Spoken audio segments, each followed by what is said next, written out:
Well, good afternoon, everyone. It's coming up to 5:15 on Friday, the 8th of October. And as you probably know, US job growth came in at the slowest this year. And that certainly complicates a potential decision by the Fed to taper asset purchases before the end of the year.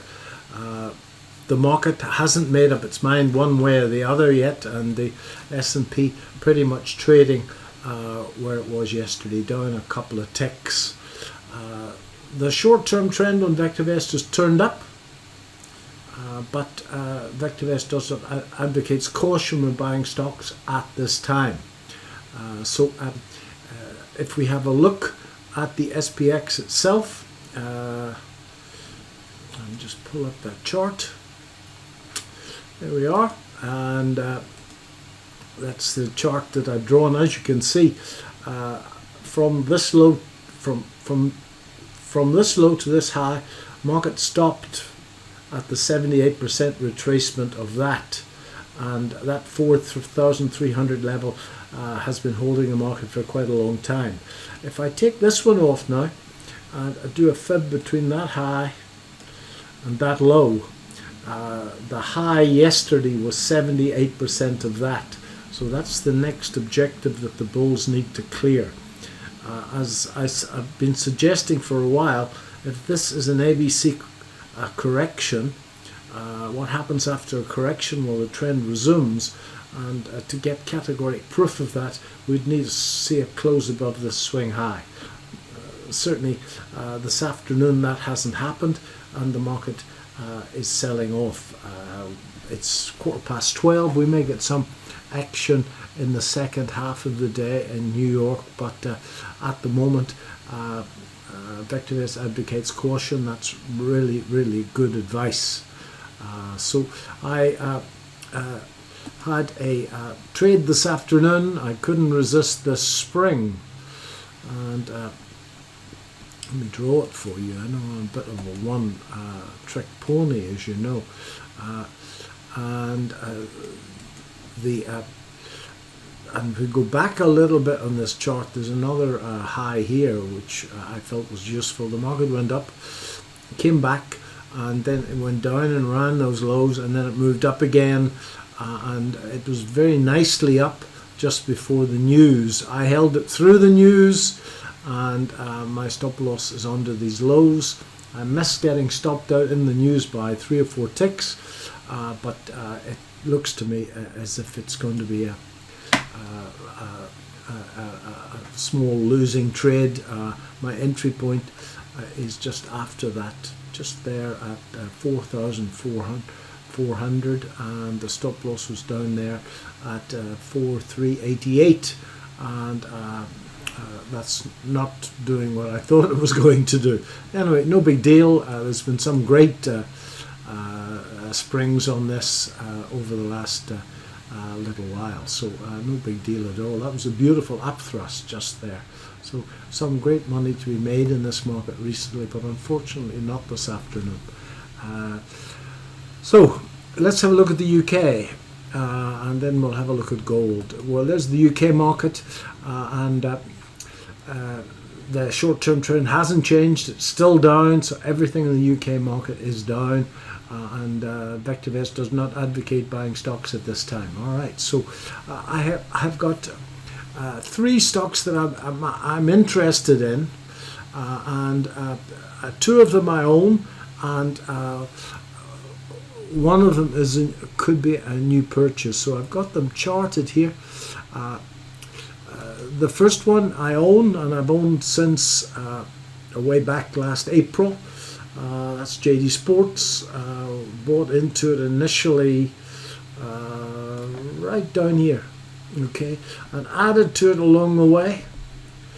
But if you have a look at it now, folks, it seems to me to be charting a flag pattern, and as you can see, it was accumulated quite aggressively here and charted that hammer candle pattern, The stochastic is showing reverse divergence, and it needs, in my opinion, first of all, the London market needs to turn back up again, and it needs to close above that little trend line, and then I think that that'll be a good place to add to JD Sports, and I will certainly do that in the run up to Christmas. The second one would be a new holding for me. This is Ashhead. Now, this is largely a bet on the American construction industry, but I really like this. Again, we've got the reverse divergence. We've got earnings per share rising very strongly indeed. It's pulled back into this range, as you can see, at a round number, but if we blow it up yet again, it's actually pulled back in what technicians refer to as a falling wedge, and that's a bullish formation, and we can see that that looks quite good to me, so that's something to consider. Got a higher correlation to the American market than the UK market, but that looks something that I'll be considering in the next day or two. And the last one I hold, and it's done nothing while I'm holding it, but my word, it looks much better now. This is Pershing Square, significantly undervalued. VectorVest believes it's worth 36. It's trading at 27, and to me it looks as if its earnings per share is not as pretty as I would like.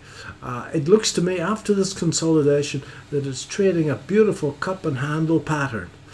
It's trading significantly less than net asset value, which is important, and as you can see, that is the handle, and that would be the stop loss. So it's on a buy recommendation on VectorVest. If I see it breaking up through that level, then that's a place to add to that stock as well. So those are 3 stocks in the UK. There are plenty more, and clearly I'll be talking about them on Monday afternoon at 1:30 in a normal Q&A. But those are 3 stocks that I've got my eye on if and when this market should turn. I'm still holding. Gold had a very good afternoon and has given it all back again. So I've still got a spread betting running from 1742. And I thought we were off to the races this afternoon. But as you can see, it's been nailed up there by that by the payroll number. So that not looking so good. And my spread bet here on the S&P 500, which I thought was going to be a sitter. That's always the way. It looks to me as if it's going to get stopped out quite quickly. Even if I get the direction right, I would suspect in the second half of the American day that it's going to come down and run the liquidity underneath these lows before getting going. One of my rules is that I never move stop losses. Sometimes I've been stupid like that, where at the moment it's pretty obvious to me that even if this is going to go to the moon, it's actually going to come down and run these stops first. So that is not going to plan, but that's just the way it is. So the first glimmer of spring, 2 up days in the short-term trend, but caution in the American market. I'm still looking at one of the frustrating things about looking at the overall market is that the strongest shares move ahead of it, and I'm certainly looking at NVDA as a potential trade relatively soon.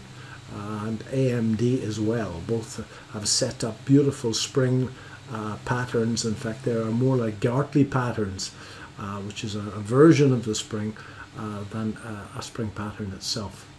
So folks, Monday afternoon, 1:30, and we'll go through all of this in a great deal of detail. Look at the oil market, which has been soaring. We'll look at gold, we'll look at platinum, and we'll look at the stock markets of the world. Anybody listening who's not a VectorVest member, if you want a link for that, then just email me, david.paul@vectorvest.com. Have a great weekend. Bye-bye.